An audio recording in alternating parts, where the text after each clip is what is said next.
The Perseverance rover is getting ready to explore an entirely new area of Mars, and it's been busy collecting samples in tubes just like this one as we get ready to bring them back to Earth.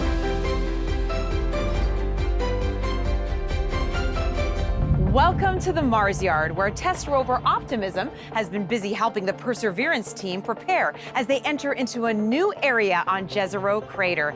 Mars sample return principal scientist Minnie Wadhwa is here to tell us why that area is so exciting. Welcome, Minnie. Thanks very much, Marina.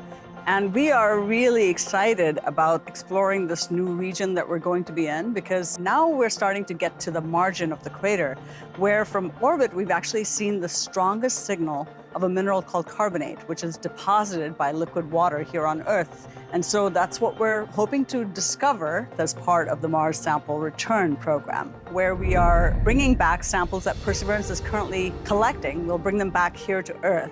My responsibility is to bring back those samples so that we can answer the highest priority science questions to try to understand how rocky planets form and evolve and form potentially habitable environments.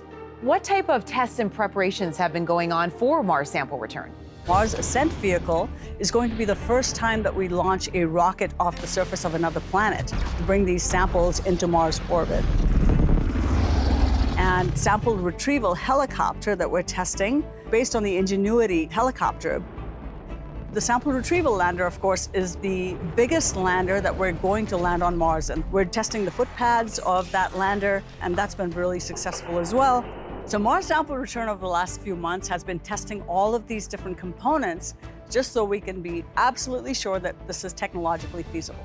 Why are you so excited about the potential science that's inside those tubes?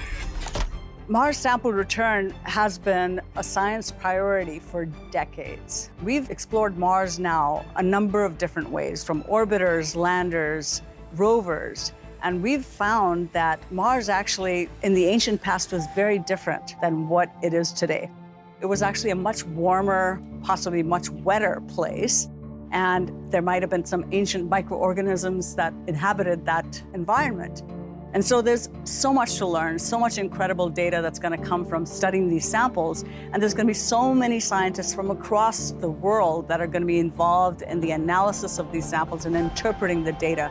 The kinds of analyses that we really need to do on the samples to answer the important questions about the planetary scale evolution, about the possibility of ancient life, we actually have to analyze the samples with a precision and with capabilities that really cannot be carried to Mars.